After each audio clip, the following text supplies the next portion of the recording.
Chapter 2. The power is in your hands. How the palms and handshakes are used to control. पुराने जमाने में लोग अपने हथेलियां palms दिखाकर यह साबित करते थे कि उनके पास कोई हथियार नहीं है, यानी वो खतरनाक नहीं है। एडम का अपनी नई पीआर कंपनी में पहला दिन था। वो चाहता था कि सब पर अच्छा इंप्रेशन पड़े। जैसे जैसे उसकी मुलाकात एक एक करके सभी साथियों से कराई गई, उसने सबका गर्मजोशी से हाथ मिलाया और एक बड़ी सी मुस्कान दी। एडम की हाइट 6 फुट 3 इंच 1.9 मीटर थी। वो दिखने में स्मार्ट था, अच्छे कपड़े पहनता था और पूरी तरह से एक सक्सेसफुल पीआर प्रोफेशनल लग रहा था। उसके हाथ मिलाने का तरीका भी बहुत मजबूत था, जैसा उसके पिता ने उसे सिखाया था। लेकिन उसकी यह आदत इतनी ज्यादा थी कि 2 महिला साथियों की उंगलियों से खून निकल आया और बाकी कई लोगों को हाथ मिलाने से चोट सी महसूस हुई। दूसरे मर्दों ने एडम के हाथ मिलाने से मुकाबला करना शुरू कर दिया। यह तो मर्दों में आम बात है, लेकिन औरतों ने चुपचाप सहा और धीरे धीरे आपस में फुसफुसाने लगी। उस नए लड़के एडम से दूर रहो, बहुत जोर से हाथ मिलाता है। मर्दों ने कभी खुलकर कुछ नहीं कहा, लेकिन औरतों ने एडम से दूरी बना ली। और ध्यान देने वाली बात यह है कि कंपनी के आधे बॉस महिलाएं ही थीं। अब एक आसान बात याद रखो, चाहे आप किसी से बहुत जोर से हाथ मिलाते हो या अपने हाथों से रौब जमाते हो, जिंदगी में कई बार आपको अपने हाथ खोलने पड़ते हैं ताकि आप सामने वाले पर हावी हो सको। लेकिन ध्यान रहे, अगर आप गलती कर बैठो और उससे पल्ला झाड़ने की कोशिश करो या जिस हाथ से आपको मदद मिल रही है उसी को काटो, मतलबी बनो, तो चीजें हाथ से निकल सकती हैं। हाथ इंसानों के विकास में सबसे अहम टूल रहे हैं। दिमाग से हाथों का कनेक्शन बाकी किसी भी शरीर के हिस्से से ज्यादा होता है, लेकिन ज्यादातर लोग इस बात पर ध्यान ही नहीं देते कि उनके हाथ कैसे बर्ताव कर रहे हैं या वो किसी से मिलते वक्त हाथ कैसे मिला रहे हैं। जब 2 लोग मिलते हैं तब पहले 5 से 7 बार हाथ मिलाना तय करता है कि कौन हावी होगा, कौन झुकेगा और किस तरह की पावर गेम चलेगी। इतिहास में हथेली खोलना सच्चाई, ईमानदारी, वफादारी और झुकाव सबमिशन का प्रतीक रहा है। आज भी कई शपथ ऐसे ही ली जाती हैं, हाथ दिल पर रखकर या कोर्ट में हाथ ऊपर उठाकर। कोर्ट में बाइबल को बाएं हाथ में पकड़ा जाता है और दाहिनी हथेली जज और बाकी लोगों को दिखाई जाती है।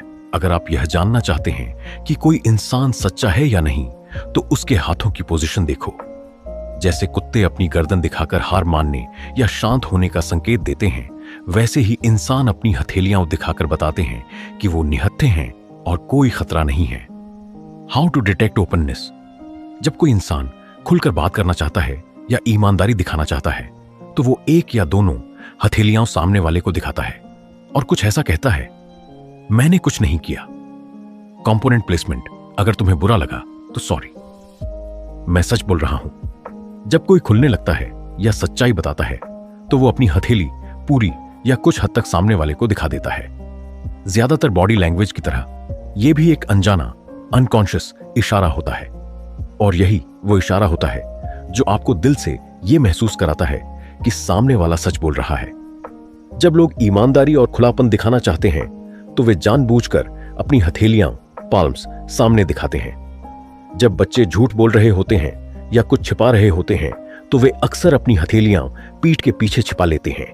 इसी तरह अगर कोई मर्द अपने दोस्तों के साथ देर रात बाहर रहा और अब अपनी गर्लफ्रेंड या पत्नी को सच्चाई नहीं बताना चाहता, तो वो अपनी हथेलियां जेब में डाल लेता है या हाथ बांधकर खड़ा हो जाता है। लेकिन ऐसा करने से सामने वाली को एक फील हो सकती है कि वो झूठ बोल रहा है। एक औरत अगर कुछ छिपा रही हो, तो वो उस विषय से बचने की कोशिश करेगी या एक साथ कई बातें करती रहेगी, जिससे असली बात दब जाए। जब मर्द झूठ बोलते हैं तो उनकी बॉडी लैंग्वेज ज्यादा साफ नजर आती है। औरतें जब झूठ बोलती हैं तो वो दिखाने की कोशिश करती हैं कि वो बहुत बिजी हैं। सेल्स पर्सन को यह सिखाया जाता है कि जब ग्राहक कोई वजह देता है कि वह चीज क्यों नहीं खरीद सकता, तो ध्यान दो कि क्या उसकी हथेलियां दिख रही हैं। क्योंकि जब कोई सच्चा कारण बताता है, तो वो आम तौर पर अपने हाथों का इस्तेमाल करता है और हथेलियां दिखाता है। लेकिन जो इंसान सच नहीं बोल रहा होता, वो शायद वही बातें बोलेगा, पर अपने हाथ छुपा कर रखेगा। पुरुषों को बातचीत में हिस्सा नहीं लेना होता, तो वे अपनी हथेलियां जेब में डाल लेते हैं। पुराने समय में हथेलियां बॉडी लैंग्वेज की आवाज जैसी थीं। ये बाकी सभी बॉडी पार्ट्स से ज्यादा बातें करती थीं। और जब कोई हथेलियां छिपा लेता है तो ऐसा है जैसे उसने अपना मुंह बंद कर लिया हो। Palms in pockets. Prince William showing the media that he doesn't want to talk. यहां यह दिखाने के लिए उदाहरण है कि कोई जब बात नहीं करना चाहता तो हथेलियां छिपा लेता है। Intentional use of the palms to deceive. कुछ लोग पूछते हैं, अगर मैं झूठ बोलूं लेकिन अपनी हथेलियां दिखाता रहूं तो क्या लोग मुझ पर ज्यादा भरोसा करेंगे? जवाब है हां भी और नहीं भी। अगर आप कोई साफ झूठ बोल रहे हो लेकिन हथेलियां दिखा रहे हो तब भी लोग आपको झूठा महसूस कर सकते हैं, क्योंकि ईमानदारी दिखाने वाले दूसरे इशारे जैसे चेहरे का भाव, आंखों का कांटेक्ट नहीं दिखेंगे और झूठ बोलते वक्त जो नेगेटिव बॉडी लैंग्वेज होती है वो नजर आएगी। कुछ लोग कॉन आर्टिस्ट या प्रोफेशनल झूठे इस कला में एक्सपर्ट होते हैं कि कैसे अपनी बॉडी लैंग्वेज को अपने झूठ के साथ मैच करना है। जितना अच्छा वो ईमानदारी की बॉडी लैंग्वेज को अपने झूठ के साथ मिला पाते हैं उतना वो अपने काम में माहिर माने जाते हैं। The law of cause and effect. खुले हथेली वाले इशारे अगर आदत बन जाए तो आप लोगों को ज्यादा ईमानदार और भरोसेमंद लगने लगते हो। और दिलचस्प बात यह है कि जब कोई ऐसा करता है तो झूठ बोलने की संभावना भी कम हो जाती है। क्यों? क्योंकि ये कारण और परिणाम का नियम है।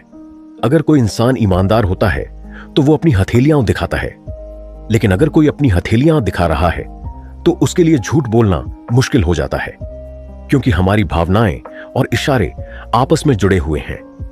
उदाहरण के लिए, अगर आप डिफेंसिव महसूस कर रहे हो तो आप अपने हाथ छाती के पास बांध सकते हो, लेकिन अगर आप बिना कारण ऐसे बांध लो तो आपको डिफेंसिव फीलिंग्स आने लगेंगी। इसी तरह जब आप किसी से बात करते हुए अपनी हथेलियां दिखाते हो तो इससे सामने वाले पर भी दबाव बनता है कि वो भी ईमानदारी से बात करे। यानी आपकी हथेलियां सामने वाले को भी झूठ से रोक सकती हैं और उसे खुलकर बात करने के लिए प्रोत्साहित कर सकती हैं। भले ही बहुत सटल, हल्का हो, लेकिन बहुत ताकतवर होता है, खासकर जब आप किसी को दिशा दे रहे हों, आदेश दे रहे हों या हाथ मिला रहे हों। पाल्म पावर यानी हथेली की ताकत किसी इंसान को बिना बोले ऑथोरिटी, सत्ता देने की शक्ति रखती है। 3 मुख्य पाल्म कमांड जेस्चर्स होते हैं। 1 पाल्म अप पोजीशन, दूसरी पाल्म डाउन पोजीशन, तीसरी palm closed with finger pointed position. अब एक उदाहरण लेते हैं। मान लो आपने किसी से कहा, इसे उठाकर वहां रख दो। आपकी आवाज, शब्द और चेहरा हर बार एक जैसा है, बस आपकी हथेली की पोजीशन बदली है। पाल्म अप ये एक झुकी हुई, नॉन थ्रेटनिंग, अनाढ़ी और नम्र मुद्रा है, जैसे कोई भिखारी हाथ फैला रहा हो। यह दिखाता है कि आप किसी पर दबाव नहीं बना रहे और आपके पास कोई हथियार नहीं है। सामने वाला यह महसूस नहीं करेगा कि उस पर कोई दबाव है। अगर आप किसी से बात करवाना चाहते हैं तो पाल्म अप का इस्तेमाल हैंडओवर के तौर पर करें। यह दिखाता है कि आप सामने वाले की बात सुनने के लिए तैयार हैं। पाल्म अप जेस्चर कैसे बदला? इसके मायने सालों में पाल्म अप जेस्चर का मतलब और इसके तरीके बदलते गए। अब यह सिंगल हथेली ऊपर उठाने से लेकर हाथ दिल पर रखने जैसे कई तरीकों में बदल चुका है।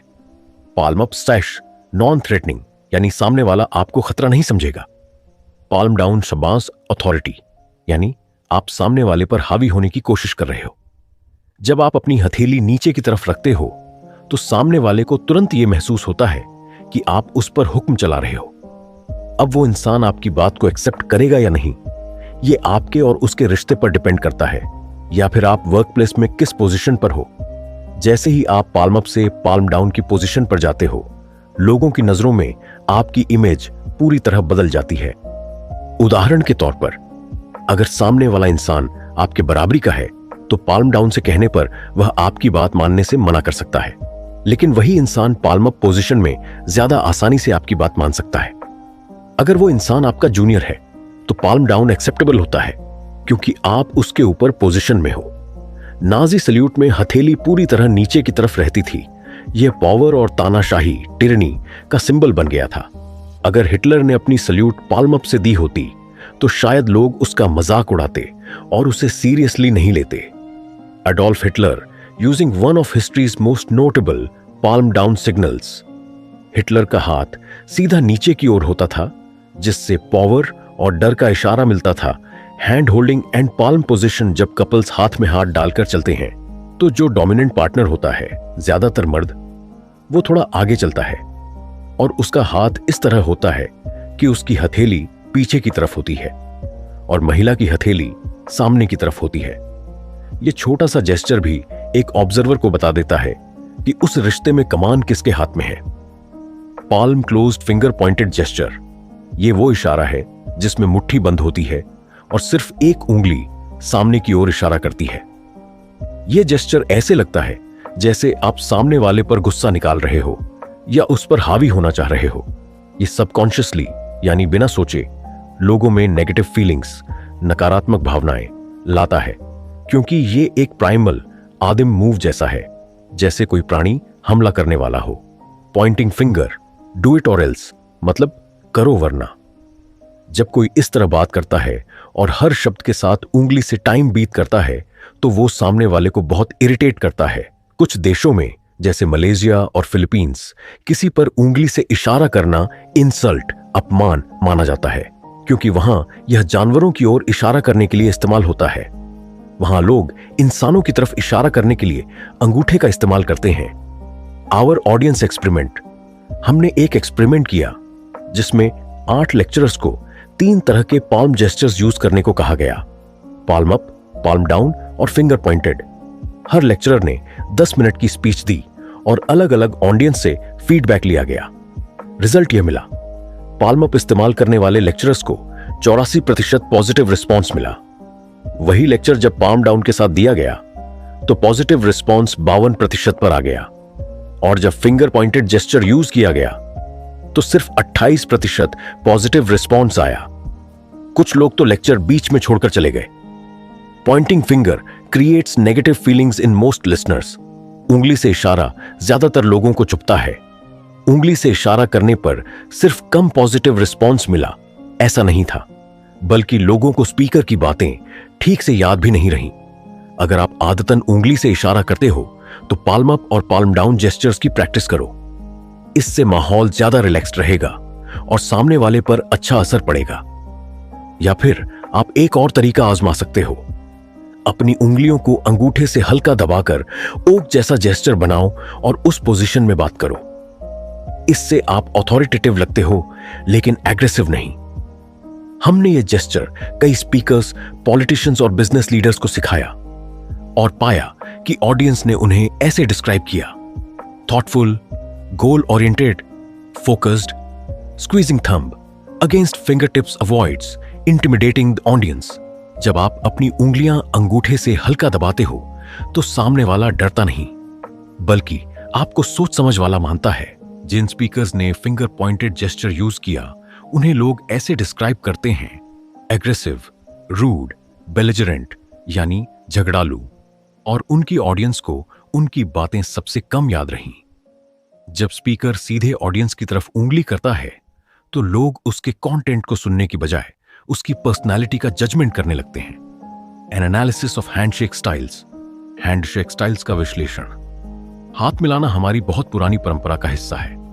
जब पुराने जमाने में अलग अलग आदिवासी समूह आपस में मिलते थे और उनके इरादे दोस्ताना होते थे तो वे अपने हाथ आगे फैलाकर हथेलियां दिखाते थे ताकि सामने वाला समझ सके कि उनके पास कोई हथियार नहीं है।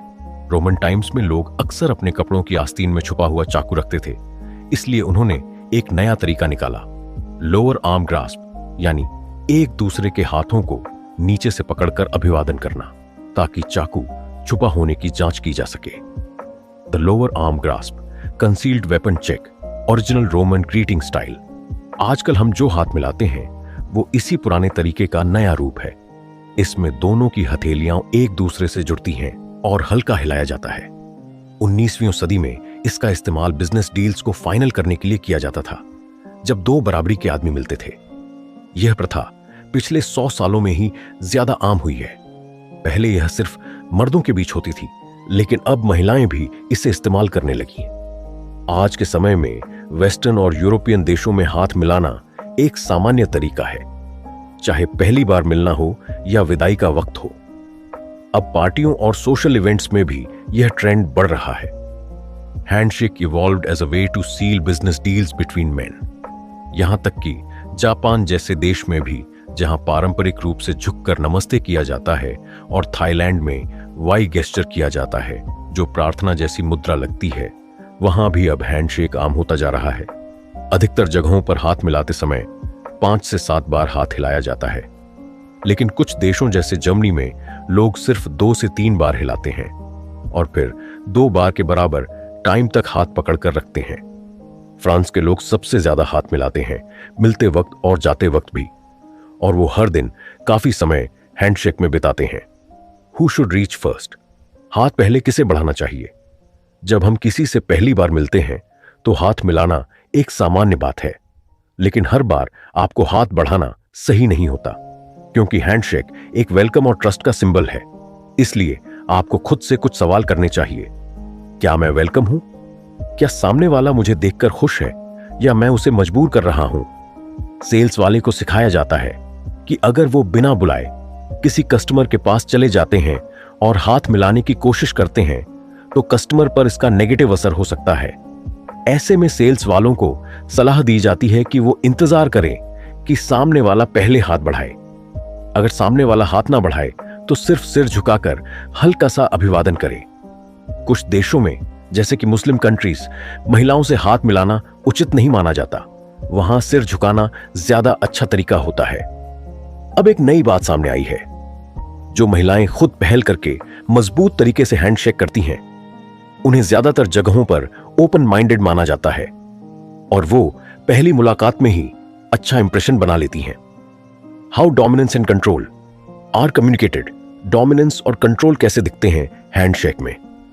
जैसे कि हमने पाल्म अप और पाल्म डाउन जेस्चर्स में देखा कि इनसे सामने वाला क्या महसूस करता है, वही बात हैंडशेकिंग में भी लागू होती है।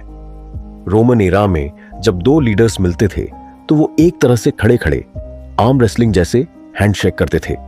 जो ज्यादा ताकतवर होता था उसका हाथ ऊपर रहता था। इस पोजीशन को अपर हैंड कहा जाता था। अब सोचिए, आप किसी से पहली बार मिल रहे हो और हाथ मिला रहे हो, तब आपके जेस्चर से 3 तरह की फीलिंग्स सबकॉन्शियसली निकल सकती हैं।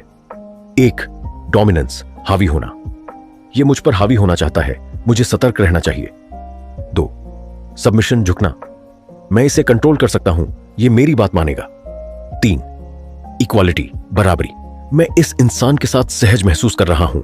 ये फीलिंग्स हमें बिना सोचे समझे महसूस होती हैं, लेकिन इनका असर मीटिंग के नतीजे पर बहुत जल्दी होता है। 1970 में हमने इन टेक्निक्स पर रिसर्च की और इन्हें बिजनेस स्ट्रेटजी के तौर पर सिखाया। थोड़ी सी प्रैक्टिस और सही इस्तेमाल से आप किसी भी फेस टू फेस मीटिंग का रिजल्ट अपने फेवर में कर सकते हो। डोमिनेंस दिखाने के लिए आप अपनी हथेली को थोड़ी सी नीचे की तरफ रखते हो ताकि आपकी हथेली सामने वाले की हथेली के ऊपर लगे। जरूरी नहीं कि हथेली पूरी नीचे हो, लेकिन वो अपर हैंड वाली स्थिति बन जाती है जो सामने वाले को दिखाती है कि आप कंट्रोल लेना चाहते हो। हमने 350 सफल सीनियर मैनेजर्स पर रिसर्च की, जिसमें 89% पुरुष थे। पाया गया कि लगभग सभी मैनेजर्स खुद से हाथ मिलाना शुरू करते थे। उनमें से 88% पुरुष और 31% महिलाएं डोमिनेंट हैंडशेक पोजीशन का इस्तेमाल करती थीं। पावर एंड कंट्रोल, पावर और कंट्रोल। महिलाओं के लिए पावर और कंट्रोल की बातें ज्यादा मायने नहीं रखती। शायद यही वजह है कि हर 3 में से सिर्फ एक महिला ही अपर हैंड वाला हैंडशेक ट्राई करती है। कुछ महिलाएं जानबूझकर नरम, सॉफ्ट हैंडशेक देती हैं ताकि सामने वाले को लगे कि वो थोड़ी झुकी हुई, सबमिसिव दो हैं। यह तरीका कभी कभी उनकी स्त्री सुलभ, फेमिनिन नेचर को दिखाने के लिए होता है, या ये इशारा होता है कि सामने वाला उन पर हावी हो सकता है। लेकिन अगर यह व्यवहार किसी बिजनेस मीटिंग में होता है तो यह महिला के लिए नुकसानदायक हो सकता है, क्योंकि आदमी उसकी स्त्रीता पर फोकस करेगा और उसे गंभीरता से नहीं लेगा। अगर कोई महिला बिजनेस मीटिंग में बहुत ज्यादा स्त्री सुलभ, फेमिनिन दिखे, जैसे सॉफ्ट हैंडशेक, छोटी स्कर्ट या बहुत हाई हील्स, तो उसे न तो पुरुष और न ही दूसरी महिलाएं गंभीरता से लेती हैं। इसका मतलब ये नहीं कि किसी महिला को मर्दों जैसा बनना चाहिए। उसे सिर्फ ये ध्यान रखना चाहिए कि वो ऐसी सिग्नल्स ना दे जो उसकी सीरियसनेस कम करें। जो महिलाएं बिजनेस मीटिंग में ज्यादा स्त्री सुलभ लगती हैं, उनकी क्रेडिबिलिटी कम हो जाती है। Scientific study on handshakes. Handshakes पर एक वैज्ञानिक अध्ययन। 2001 में विलियम चैपलिन अलाबामा विश्वविद्यालय ने एक रिसर्च की जिसमें पाया गया जो लोग एक्सट्रोवर्ट खुलकर बोलने वाले होते हैं उनका हैंडशेक ज्यादा फर्म मजबूत होता है। जो लोग शर्मीले या ज्यादा सोचने वाले होते हैं उनका हैंडशेक नरम होता है। महिलाओं में जो नई चीजें अपनाने के लिए तैयार होती हैं वो भी फर्म हैंडशेक देती हैं, लेकिन पुरुषों में ओपननेस से हैंडशेक का कोई खास रिश्ता नहीं दिखा। इसीलिए यह बिजनेस के लिए अच्छा है कि महिलाएं मजबूत हैंडशेक की प्रैक्टिस करें, खासकर जब सामने वाला पुरुष हो। द सबमिसिव हैंडशेक, झुकने वाला हैंडशेक। डोमिनेंट हैंडशेक के उलट सबमिसिव हैंडशेक में आपकी हथेली ऊपर की तरफ होती है, जैसे कुत्ता अपने से ताकतवर कुत्ते के आगे अपनी गर्दन दिखाता है। अगर आप चाहते हैं कि सामने वाला कंट्रोल ले, जैसे किसी से माफी मांगते समय, तो यह हैंडशेक कारगर हो सकता है। लेकिन हर बार पाल्म अप यानी हथेली ऊपर वाला हैंडशेक झुकाव नहीं दिखाता। कभी कभी कुछ और वजहें होती हैं। जिन्हें हाथ में आर्थराइटिस हो वो मजबूरी में सॉफ्ट हैंडशेक करते हैं। जिनका प्रोफेशन हाथों से जुड़ा हो, जैसे सर्जन, आर्टिस्ट, म्यूजिशियन, वो जानबूझकर सॉफ्ट हैंडशेक करते हैं ताकि हाथ सुरक्षित रहें। ऐसे लोगों के बाकी इशारे, बॉडी लैंग्वेज से आप पहचान सकते हो कि वो वास्तव में झुके हुए हैं या सिर्फ हाथ बचा रहे हैं। जो लोग झुके हुए सबमिसिव होते हैं वो बाद में भी वैसे ही इशारे करते हैं, और जो ताकतवर होते हैं उनके इशारे असर्टिव होते हैं। हाउ टू क्रिएट इक्वालिटी, बराबरी कैसे बनाई जाए। जब दो डोमिनेंट लोग एक दूसरे से हाथ मिलाते हैं तो एक सिंबॉलिक लड़ाई सी हो जाती है। दोनों की कोशिश होती है कि सामने वाले की हथेली को घुमा दें ताकि वो ऊपर हैंड ले सके। लेकिन जब दोनों बराबर होते हैं तो हैंडशेक ऐसा होता है जिसमें दोनों की हथेलियां सीधी वर्टिकल होती हैं। इससे दोनों को बराबरी का एहसास होता है और आपसी इज्जत भी बढ़ती है।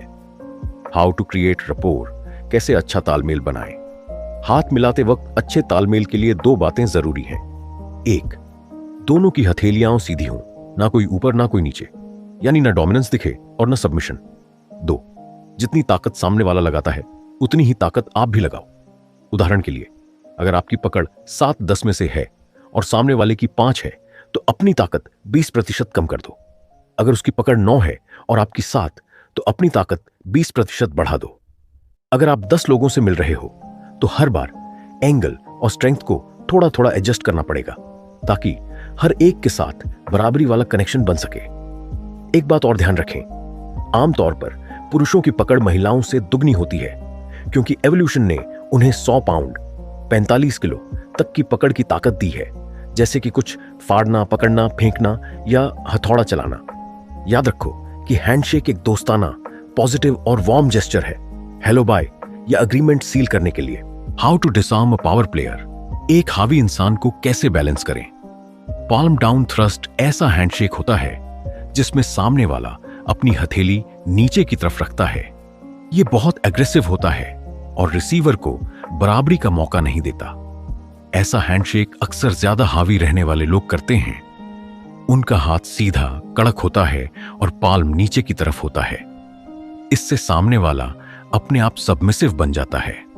अगर कोई आपको जानबूझकर पाल्म डाउन थ्रस्ट दे रहा है तो इसे काउंटर करने के कुछ तरीके हैं। Gaining the left side advantage, photo में बाएं साइड खड़े होने का फायदा।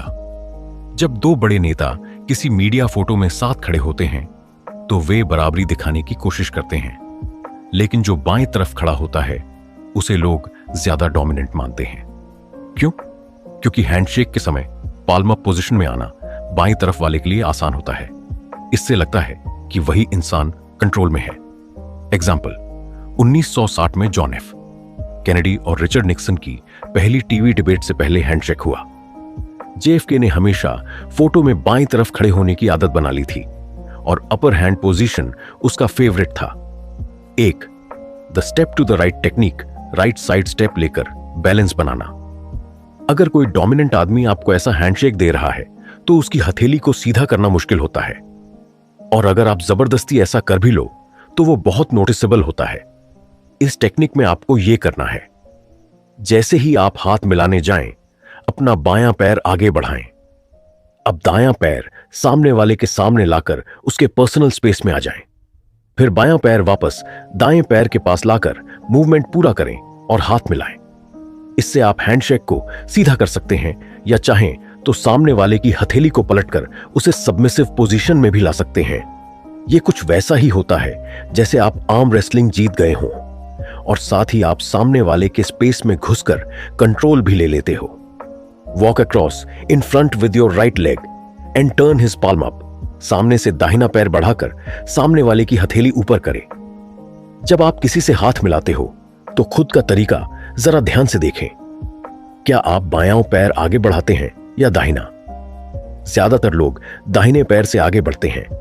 इसलिए जब सामने वाला डोमिनेंट हैंडशेक देता है पाल्म नीचे की ओर, तो उन्हें अपनी पोजीशन बदलने की जगह नहीं मिलती और दूसरा व्यक्ति आसानी से हावी हो जाता है। अगर आप बाएं पैर से आगे बढ़ने की प्रैक्टिस करेंगे तो पावर प्लेयर्स को संभालना आसान हो जाएगा, खासकर तब जब वो आप पर कंट्रोल जमाने की कोशिश करें। 2. The hand on top technique, हाथ ऊपर रखने की तकनीक। अगर कोई पावर प्लेयर आपको पाल्म डाउन वाला हैंडशेक दे रहा है तो आप अपने हाथ को पाल्म अप पोजीशन में रखकर हाथ मिलाएं, फिर अपने बाएं हाथ से उसके दाएं हाथ के ऊपर रखकर डबल हैंडर बना दें और हैंडशेक को सीधा कर दें। इससे ताकत उसकी जगह आपके पास आ जाती है। यह तरीका आसान भी है और खासकर महिलाओं के लिए ज्यादा उपयोगी है। अगर आपको लगे कि सामने वाला बार बार आपको नीचा दिखाने के लिए ऐसा हैंडशेक करता है तो उसके हाथ के ऊपर अपना हाथ रखकर जोर से शेक करें। यह उसे चौंका सकता है, इसलिए इसे सिर्फ तभी करें जब कोई और तरीका न बचे, यानी लास्ट रिजॉर्ट की तरह इस्तेमाल करें। The last resort, the cold clammy handshake, अंतिम विकल्प ठंडा और चिपचिपा हाथ मिलाना। कोई भी ऐसा हैंडशेक पसंद नहीं करता जो लगे जैसे किसी ने ठंडी और गीली सॉसेज पकड़ा दी हो। जब हम किसी अजनबी से मिलते हैं तो कभी कभी घबराहट के कारण हमारे शरीर का खून स्किन से हटकर मसल्स की तरफ चला जाता है, फाइट या फ्लाइट मोड। इससे हाथ ठंडे और पसीने वाले हो जाते हैं और हाथ मिलाते समय वो गीली मछली जैसे लगते हैं। ऐसे में क्या करें? एक रुमाल जेब में रखें और किसी महत्वपूर्ण मुलाकात से पहले हथेली पोंछ लें, या फिर एक सिंपल ट्रिक अपनाएं। मिलने से पहले यह इमेजिन करें कि आपके हाथ आग के सामने हैं। यह विजुअलाइजेशन टेक्निक वैज्ञानिक रूप से साबित हुई है कि इससे हथेली का तापमान 3 से 4 डिग्री बढ़ जाता है। Gaining the left side advantage, photo में बाएं साइड खड़े होने का फायदा। जब दो बड़े नेता किसी मीडिया फोटो में साथ खड़े होते हैं तो वे बराबरी दिखाने की कोशिश करते हैं, लेकिन जो बाएं तरफ खड़ा होता है उसे लोग ज्यादा डोमिनेंट मानते हैं। क्यों? क्योंकि हैंडशेक के समय पाल्म अप पोजीशन में आना बाएं तरफ वाले के लिए आसान होता है। इससे लगता है कि वही इंसान कंट्रोल में है। एग्जाम्पल, 1960 में जॉन एफ कैनेडी और रिचर्ड निक्सन की पहली टीवी डिबेट से पहले हैंडशेक हुआ। जेएफके ने हमेशा फोटो में बाईं तरफ खड़े होने की आदत बना ली थी और अपर हैंड पोजीशन उसका फेवरेट था। Gaining the upper hand, JFK की स्ट्रैटेजी। अपर हैंड लेना जेएफके की चालाकी। जब उनकी चुनावी बहस टीवी पर हुई तो लोगों ने 2 तरह से रिजल्ट देखे। रेडियो पर सुनने वालों को निक्सन विजेता लगा, लेकिन टीवी पर देखने वालों को कैनेडी साफ जीतते दिखे। इससे साबित हुआ कि बॉडी लैंग्वेज कितनी पावरफुल होती है और कैनेडी की प्रभावशाली बॉडी लैंग्वेज ने उन्हें राष्ट्रपति की कुर्सी तक पहुंचा दिया। फोटो में बाएं साइड खड़े होने से बिल क्लिंटन ने टोनी ब्लेयर पर अपर हैंड एडवांटेज लिया। दुनिया के बड़े नेता अगर दाएं साइड से आते हैं तो वो खुद को पाम डाउन डोमिनेंट हैंडशेक के जाल में फंसा लेते हैं।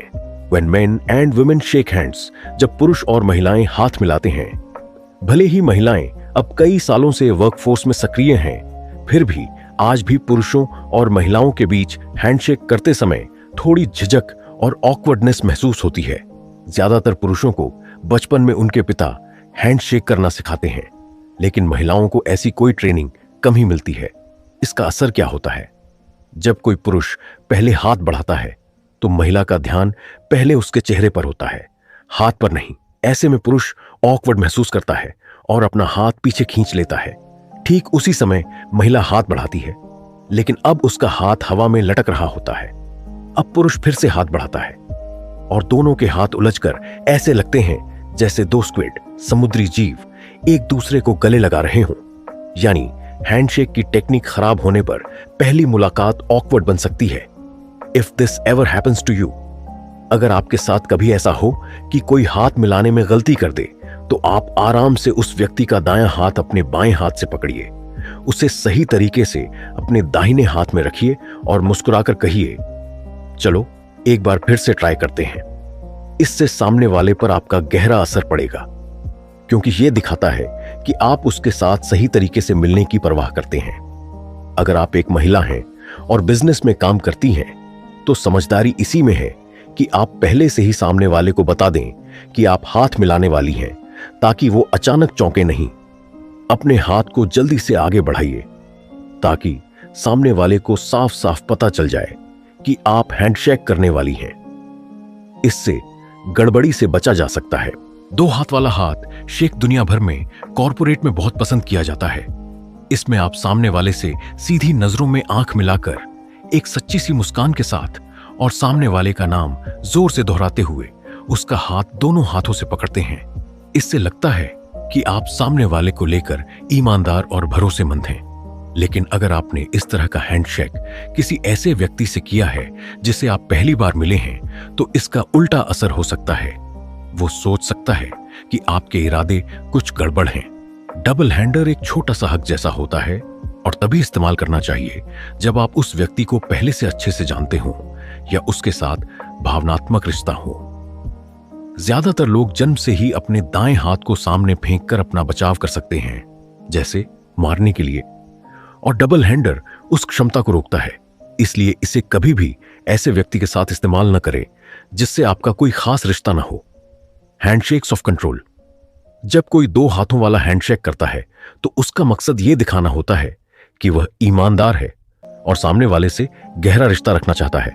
इस हैंडशेक में 2 चीजों पर ध्यान देना चाहिए। एक, सामने वाला अपने बाएं हाथ से यह दिखाता है कि वह आपसे कितना जुड़ाव महसूस करता है। उसका बायां हाथ जितना आपके हाथ या बाजू के ऊपर जाता है, उतना ही ज्यादा जुड़ाव दिखता है। यह एक तरह से हक देने की कोशिश होती है। रिस्ट होल्ड, थोड़ी दूरी वाला जुड़ाव, एल्बो ग्रास्प, थोड़ा ज्यादा नजदीकी अपर आर्म ग्रिप, और गहरा जुड़ाव शोल्डर होल्ड, बहुत करीबी रिश्ता। 2 बायां हाथ सामने वाले की पर्सनल स्पेस में घुसता है। अगर आपसे उसका भावनात्मक रिश्ता नहीं है, तो उसे यह बुरा भी लग सकता है। अगर ऐसा कोई जुड़ाव नहीं है, तो डबल हैंडर का इस्तेमाल न करें। और अगर कोई आपके साथ ऐसा करता है जबकि आपसे कोई रिश्ता नहीं है, तो समझिए कि उसके इरादे कुछ और हो सकते हैं। The Blair Bush power game 2003 में इराक युद्ध के दौरान जॉर्ज बुश और टोनी ब्लेयर ने मीडिया में एकता और बराबरी की इमेज पेश की, लेकिन तस्वीरों को ध्यान से देखें तो बुश ने ज्यादा ताकतवर दिखने की कोशिश की। बुश ने हाथ मिलाते वक्त अपर हैंड लिया और ब्लेयर को ऐसे पकड़ा जैसे कोई हेडमास्टर स्टूडेंट को पकड़ रहा हो। अगर आप ऐसी पोजीशन में पड़ जाएं जहां आप कमजोर लगें, तो जल्दी से हाथ बढ़ाइए ताकि सामने वाला मजबूर हो कि वो सीधे आपकी तरफ मुड़े और हाथ मिलाए। इससे बराबरी बनी रहती है। अगर फोटो या वीडियो लिए जा रहे हों, तो कोशिश करें कि आप बाईं तरफ रहें। इससे आप ज्यादा पावरफुल दिखते हैं। द वर्ल्ड्स 8 वर्स्ट हैंडशेक्स, यहां दुनिया के 8 सबसे खराब हैंडशेक दिए गए हैं जिनसे हमेशा बचना चाहिए। 1. द वेट फिश, गिला मछली जैसा हैंडशेक। क्रेडिबिलिटी 1.1। जब हाथ ठंडा या पसीने से भरा हो और पकड़ कमजोर हो, तो यह हैंडशेक बहुत ही बुरा लगता है। इससे सामने वाले को लगता है कि आप कमजोर हैं या मिलना आपके लिए कोई खास बात नहीं है। 2. द वाइस, बहुत टाइट पकड़। क्रेडिबिलिटी 4 में से 10। इसमें हाथ को नीचे करके जोर से पकड़ा जाता है। ऐसा करने वाला अक्सर दूसरों पर हावी होना चाहता है या खुद को कमजोर महसूस करता है। 3. द बोन क्रशर, हड्डी तोड़ने वाला हैंडशेक। क्रेडिबिलिटी 0/10। यह सबसे खराब हैंडशेक है जिसमें सामने वाला इतनी जोर से पकड़ता है कि दर्द हो जाए।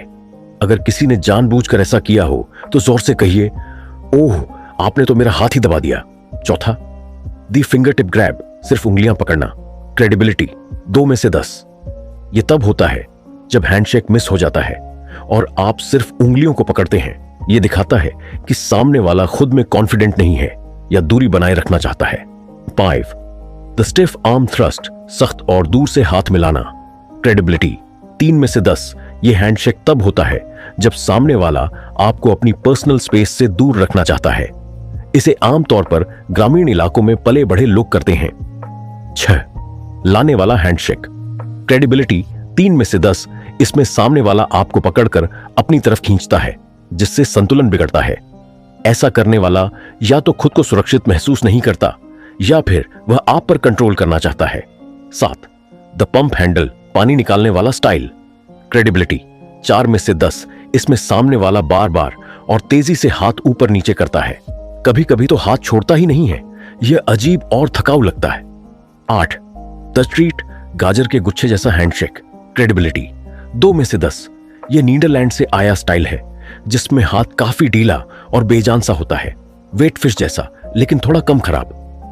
समरी, बहुत से लोगों को अंदाजा नहीं होता कि पहली मुलाकात में वो कैसे लगते हैं, जबकि यही शुरुआती कुछ पल किसी भी रिश्ते की दिशा तय कर सकते हैं।